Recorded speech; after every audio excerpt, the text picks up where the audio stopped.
Les voy a presentar a la doctora Saraí Sosa. La doctora Saraí Sosa es endocrinóloga y además tiene una alta especialidad en trastornos del metabolismo mineral. Así es que nos va a hablar de osteoporosis, una verdadera experta. Hola, ¿qué tal? Buenas tardes ya. Pues siempre es un orgullo y un honor estar aquí. Veo muchas caras conocidas, me da mucho gusto. Otros no los conozco, pero me da mucho gusto también que estén aquí. Vamos a hablar de osteoporosis y vamos, ¿qué les parece si nos paramos? Ya llevamos varias horas sentadas. Nos paramos y como les digo a mis residentes, rompemos el sedentarismo y además nos estiramos y le damos la oportunidad a nuestros osteocitos que estimulen a nuestros huesos. La carga, le damos la oportunidad a la gravedad de hacer su trabajo, de cargar a nuestro esqueleto, la oportunidad de cargar nuestros músculos y esos músculos pues activen a esos osteocitos que van a generar, ¿verdad? Que se remineralice nuestro hueso. Bueno, entonces ya nos estiramos, vamos a sentarnos de nuevo y pues vamos a empezar esta maratónica ponencia de 20 minutos. Osteoporosis, me pidieron específicamente centrarme en diagnóstico y tratamiento, eso es lo que vamos a hacer. Bien, y esta es la agenda, vamos a revisar estos puntos: clasificación, definición, diagnóstico y tratamiento. Entonces, la osteoporosis podemos clasificarla dependiendo, bueno, si su causa es primaria o secundaria. Secundaria, pues aquí pongo todas estas causas y bueno, hay muchas: el efecto de los glucocorticoides, la artritis reumatoide propiamente, enfermedad del hígado crónica, hipogonadismo, inmovilidad prolongada, trasplante de órganos, la misma diabetes tipo 1, tipo 2, enfermedades tiroideas, enfermedades gastrointestinales, enfermedad pulmonar y algunas otras de tipo genético como la osteogénesis imperfecta. Entonces tenemos muchas causas secundarias. La causa primaria pues se refiere a aquella pues en donde no encontramos como tal una causa secundaria y la podemos clasificar en posmenopáusica o tipo 1 y la asociada a la edad o tipo 2, juvenil, idiopática del adulto joven. En esta plática nos vamos a centrar en la causa más común, que es en la posmenopáusica o tipo 1 y la asociada a la edad. Entonces estamos hablando de pacientes que generalmente tienen más de 50 años, tanto hombres como mujeres. Bien, ¿y cómo lo definimos? Bueno, la OMS toma un punto de vista cuantitativo para hacer esta definición de osteoporosis y nos dice que se basa en los valores obtenidos por la densitometría que habitualmente mandamos a hacer pues a cualquier gabinete por DEXA, densitometría mineral ósea mediante absorciometría por rayos X de energía dual. Y todo eso lo resumimos como densitometría por DEXA. Entonces, mandamos a hacer este estudio a un gabinete. Hay que tener cuidado porque los valores que la OMS establece como diagnósticos, están basados en el DEXA. Entonces, en algunos gabinetes pueden hacerles densitometrías a través de tomografía, tomodensitometría, y esto no es válido para estos casos. Entonces, necesitamos una densitometría por DEXA. Bien, entonces, la mayoría de gabinetes utilizan esta técnica o este tipo de aparatos.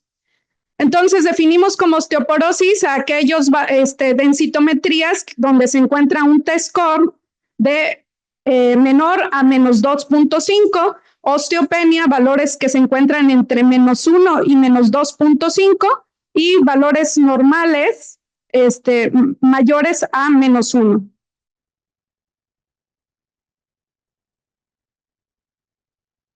Bueno, ¿y qué es T-score? Bueno, T-score se refiere al número de desviaciones estándar que la densidad mineral ósea se aleja de la del promedio de la población de referencia. En el T-score hablamos que la población de referencia es un adulto joven, o sea, de alrededor de 30 años, con su masa ósea máximo pico. ¿Por qué tomamos a los 30 años? Bueno, pues porque a los 30 años es la máxima ganancia ósea que se puede alcanzar en la vida. Con mayor rapidez la ganamos antes de los 20 años, ¿sale? Pero todavía hay una ganancia lenta hasta los 30.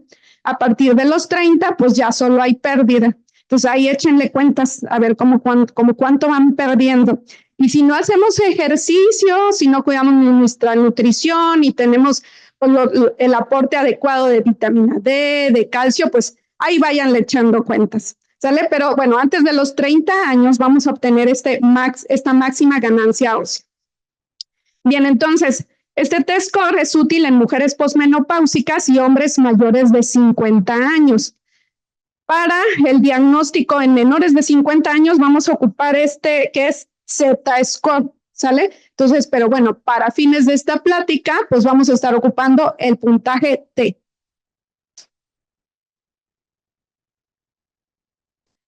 Bien, y se agrega un apellido más a la osteoporosis cuando hay presencia de fracturas. Cuando hay presencia de fracturas le llamamos osteoporosis severa u osteoporosis con fracturas. Entonces, es la presencia de un T-score, ¿verdad? Menor a menos 2.5 más fracturas. Entonces, por ejemplo, en el primer caso tenemos un paciente que tiene un T-score de menos 2.8 y además ha tenido algún tipo de fractura por fragilidad. A esto le llamamos osteoporosis severa. Y aquí tenemos el caso de otro paciente que tiene un T-score de menos 3.6, es decir, está peor que el del primer paciente. Sin embargo, este paciente no ha tenido fracturas, por lo tanto, le vamos a llamar solo osteoporosis. Entonces, no es cosa de números, sino la parte clínica. Bien, y el Instituto Nacional de Salud en Estados Unidos define la osteoporosis como una enfermedad generalizada del esqueleto caracterizada por masa ósea baja, que bueno, ya vimos que esa la medimos por densitometría, alteración de la microarquitectura del hueso, que eso pues se vería en un estudio histológico. Sin embargo, para la osteoporosis pues no se hace habitualmente, pero se sabe que la microarquitectura debe estar afectada, ¿sale? Cuando hablamos de osteoporosis, y que esto produce el aumento de la fragilidad del mismo con la consecuente susceptibilidad a sufrir una fractura. ¿Y qué es esta fractura por fragilidad? Esto es muy importante porque a veces los pacientes, pues una paciente se fractura el dedito de los pies y decimos, no, pues hazte una densitometría, puedes tener osteoporosis, y esto no es así, ¿sale? Las fracturas por fragilidad, también llamadas de bajo trauma o baja energía, son las causadas por caídas desde la propia altura o menos, o por fuerzas mecánicas de baja energía que normalmente no deben causar fracturas. Así hay pacientes que pues se tropiezan, van caminando en la calle y sufren una fractura. Eso sería una fractura por fragilidad. Pero si yo iba en patines, ¿verdad? Eso no lo sería. Ahora, también hay que tomar en cuenta el mecanismo de la fractura. Si yo iba caminando, me tropecé en una alcantarilla, mi pie se atoró y además de la caída tuve una rotación, ¿verdad? Una extensión forzada y se fracturó. Eso no sería una fractura por fragilidad porque hubo otras fuerzas mecánicas adicionales. Y llega a haber pacientes tan seriamente afectadas que a veces con recargarse en un lugar se fracturan. O incluso puede haber pacientes que pueden llegar a tener fracturas espontáneas. Entonces, eso sería una fractura por fragilidad, ¿ok? Bien, ¿y cómo hacemos el diagnóstico? Ya sabemos qué es la osteoporosis. Bueno, se recomienda que las mujeres posmenopáusicas y los hombres mayores de 50 años deben ser diagnosticados con osteoporosis si se demuestra que el individuo tiene un alto riesgo, un riesgo elevado de tener fracturas. Entonces, ¿quiénes son ese grupo de pacientes en alto riesgo o con riesgo? Bueno, aquellos que tienen una puntuación T-score de menos 2.5 en la columna lumbar, el cuello del fémur o la cadera total por densitometría, que es lo que hemos venido diciendo hasta ahorita. Pero además debemos diagnosticar con osteoporosis a aquellas que tienen una fractura de bajo trauma en la cadera con o sin prueba de densitometría.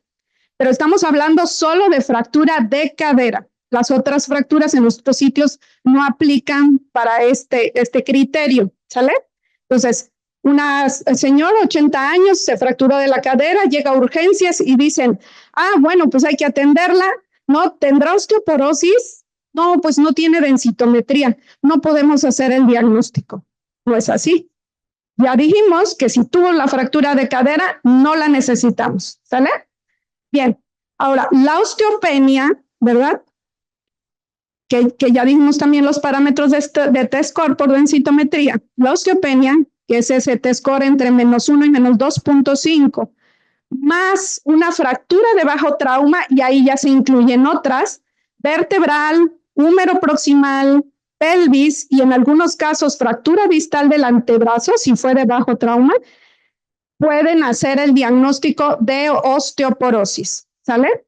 Entonces, aquí hay otro criterio. No necesariamente requieren los números por densitometría de osteoporosis para hacer el diagnóstico. Si hay fractura y osteopenia, es osteoporosis. Ahora, hay otro criterio más. Aquellos pacientes que tienen puntuaciones FRAX mayor o igual al 3% de riesgo de fractura para 10 años en cadera, o mayor al 20% de riesgo de fractura a 10 años para fractura osteoporótica mayor. Creo que va a quedar más claro aquí. Esta es la herramienta de cálculo del FRAX, ¿sale? De hecho, les pongo acá abajo el link.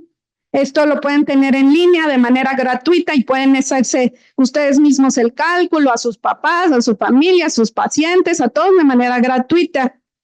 Y nos va a calcular el riesgo de fractura a 10 años. Les va a pedir básicamente llenar un cuestionario. En la parte de arriba donde dice herramienta de cálculo hay que cambiar, chequen ese dato, hay que cambiar el país, porque aquí pueden ver que está para México, calibrado para México, pero pues hay muchos países integrados en esta plataforma, entonces debe ser para México porque sí cambia. Y les va a pedir datos como la edad del paciente, sexo, peso, estatura, si hubo fractura previa ya en ese paciente, si sus papás han cursado con fractura de cadera, si es fumador activo, uso de glucocorticoides, artritis, osteoporosis secundaria, si consume alcohol, 3 o más dosis por día, y el T-score del cuello femoral, o pueden ingresar algunos otros datos de la densitometría. Bueno, con eso lo calculamos y con esto nos va a dar un valor, ¿sale? Si tiene más o igual del 3% para fractura de cadera, lo consideramos un alto riesgo.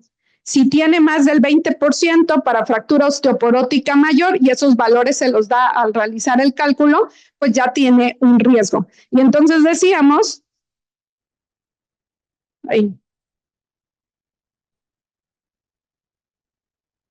que las puntuaciones del FRAX, ¿verdad? Con un alto riesgo de fractura, pueden darnos también este criterio para llamarlo osteoporosis, ¿sale?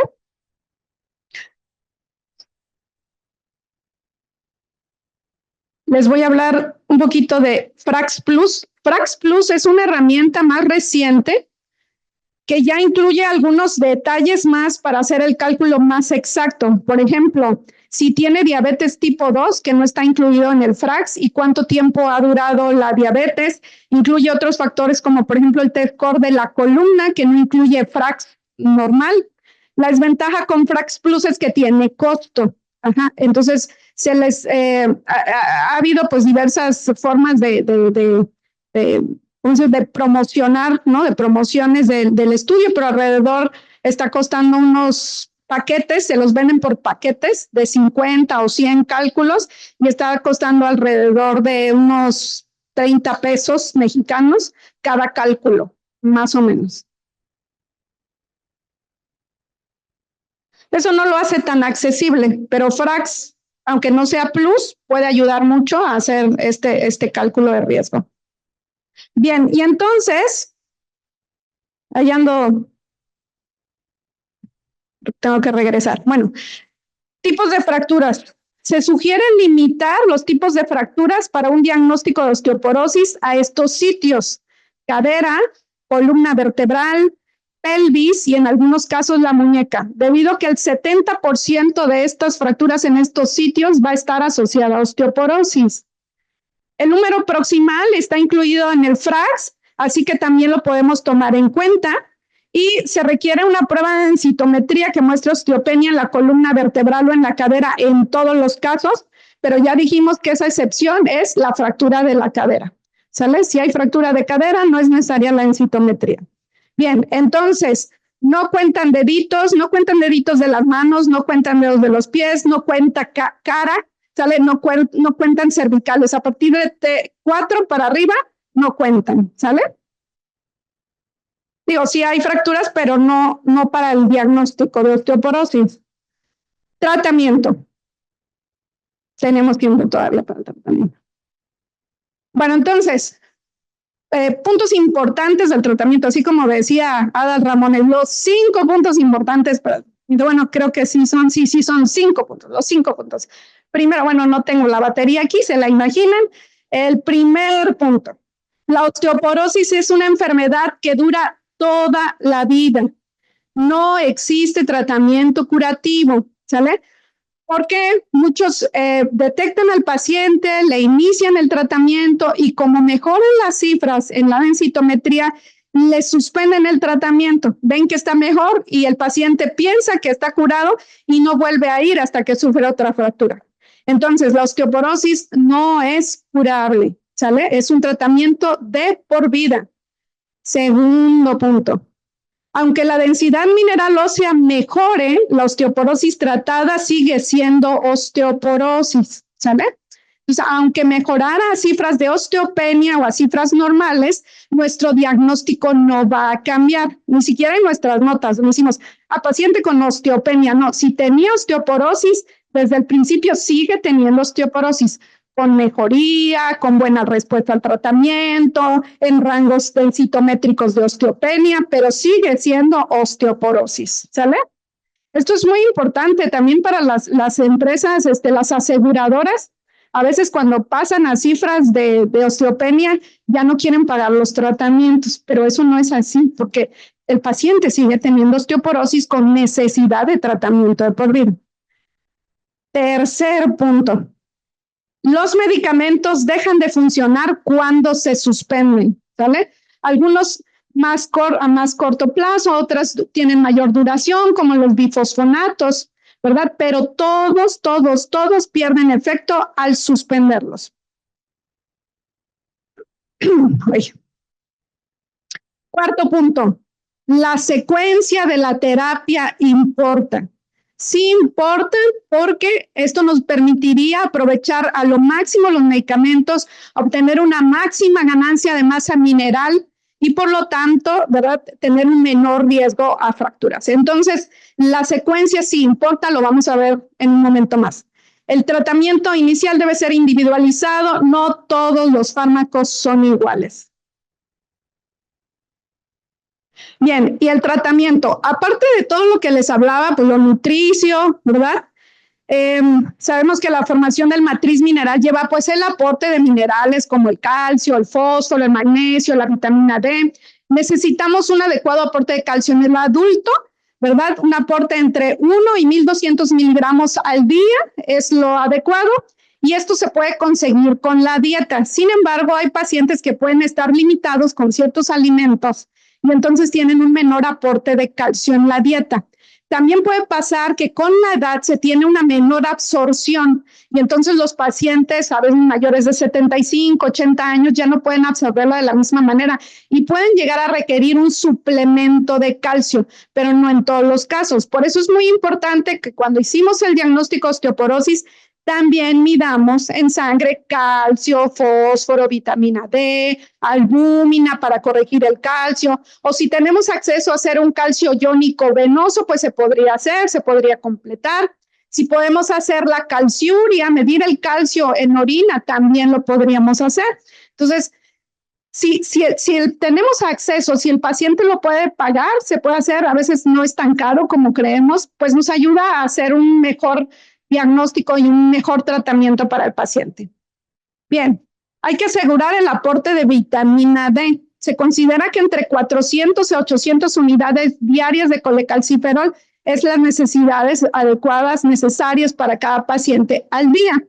Entonces, Estas dosis bajas, como entre 400 y 800 unidades, pues son dosis bajas profilácticas, principalmente en pacientes de mayor edad, que tienen alrededor de los 75, 80 años, que tienen poca exposición al sol. Recordemos que la vitamina D, para su formación, su paso inicial es a través de los rayos del sol, ¿no? UV, que nuestra piel activan todo este proceso de formación de vitamina D. Entonces, a veces los pacientes que ya no se exponen mucho al sol, o en la actualidad incluso nosotros, ¿verdad? En lugares como estos, donde está todo bien soleado, bien rico, pero la realidad es que pues no nos asoleamos, estamos todo el tiempo cubiertos en edificios, protegidos con aire acondicionado, nos ponemos bloqueadores, usamos el sombrero, usamos la sombrillita, y aparte ahora ya vienen con bloqueadores solares también. Entonces la realidad es que en especial en lugares como estos, a veces la deficiencia o insuficiencia de vitamina D es mucho más común. Así que los invito a medirse también la vitamina D, ¿sale? Porque muchos más de los que creemos pueden tenerlo. Pero ¿cuánto es lo normal? ¿Sale? Consideraríamos adecuado por arriba de 20. Aguas con los parámetros del laboratorio, porque cuando ustedes lo piden en el laboratorio les va a dar el valor de referencia mayor a 30. ¿Sale? Y luego muchos se asustan porque ven ya menos de 30 y ya quieren suplementar a todos. ¿Sale? Hay dos grupos. Un grupo opina que por arriba de 20 es adecuado, otro grupo opina que por arriba de 30 sería adecuado. Sin embargo, hay suficiente evidencia científica que avala que por arriba de 20 estamos bien. Mi sugerencia es siempre mantenerlos entre 25 y 30, puede ser suficiente para que alguien esté normal en niveles de vitamina D sin ningún riesgo. Los valores de referencia en vitamina D dicen que no más de 80 porque hay toxicidad, aguas, ¿sale? Los valores menores cercanos a 80 pueden ser tóxicos, se sugiere hasta 40.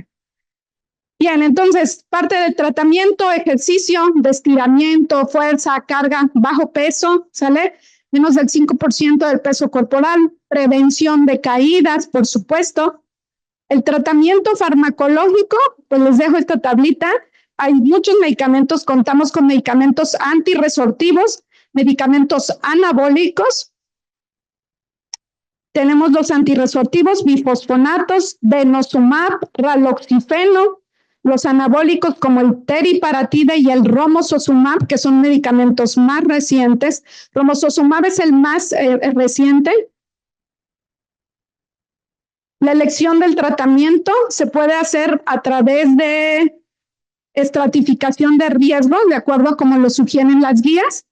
Aquí nos dicen que dependiendo de los niveles densitométricos y riesgos de caídas, podemos, y si hay o no fracturas, podemos clasificarlos en bajo riesgo y alto riesgo, y de ahí decidir si iniciamos con un bifosfonato, denosumab o un anabólico. Generalmente los anabólicos se sugieren para pacientes con un más alto riesgo. Lo mismo de acuerdo a las guías de la AAC.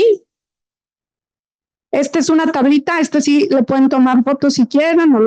Esto es importante porque nos permite clasificar alto, muy alto, ya mezcla las dos guías y nos dice qué tratamiento sería adecuado, de acuerdo al riesgo.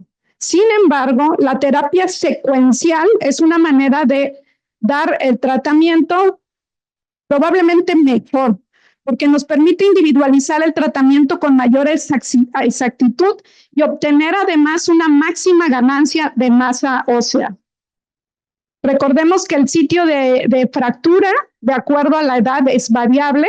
Las personas más cercanas a 50 se van a fracturar principalmente muñeca y vértebras. Las personas más cercanas a los 80 se van a fracturar principalmente cadera. Entonces nos importa más proteger estos sitios, ¿verdad? Y no todos los fármacos protegen los mismos sitios, ¿sale? Esto también es muy importante porque los bifosfonatos protegen ambos sitios, cadera, columna. Pero, por ejemplo, raloxifeno solo protege columna. Teriparatide incluso tiene un mayor efecto sobre columna, no tiene efectos demostrados sobre cadera. Entonces hay que tomar en cuenta dónde protege el fármaco y tomar en cuenta la edad del paciente y qué lugar queremos proteger principalmente. Entonces, esta es una terapia secuencial sugerida para una paciente que está siendo detectada a los 50 años. Se puede iniciar con una terapia de reemplazo hormonal que se puede dar hasta por 5 años. Tiene además otros efectos positivos para la menopausia, pero la desventaja podría ser el riesgo de trombosis. Esta paciente, si usamos terapia de reemplazo, ya tendría unos 55, 63 años. Podríamos pasar a un modulador selectivo del receptor de estrógenos. Tiene la ventaja de reducir el riesgo de cáncer de mama. La desventaja sería que produce bochornos. Aquí tendríamos basedoxifeno, raloxifeno, que podríamos utilizar entre 6 y 8 años. Luego podríamos pasar a un tratamiento anabólico, que podría ser el teriparatide por 2 años, romosozumab por 1 año. Abaloparatide no hay en México. Nos permite obtener una máxima ganancia de masa ósea en menor tiempo. Las desventajas es que son inyectables. Teriparatide es inyectable diario. Romosozumab no debe darse en pacientes que tuvieron un evento cardiovascular en el último año. Denosumab, posteriormente, hasta por 10 años. Al terminar denosumab, nuestro paciente tendría 75 años. Y finalmente un bifosfonato que podríamos utilizar 5 o 10 años. Utilizando entonces inicialmente medicamentos que tienen un mayor riesgo, mayor protección a columna, cerrando con medicamentos que tienen un mayor efecto sobre cadera, ¿sale? Y los TRH y raloxifeno pues serían obviamente pues, más eficaces en los primeros años de la posmenopausia, ¿no? Con otros efectos potencialmente positivos.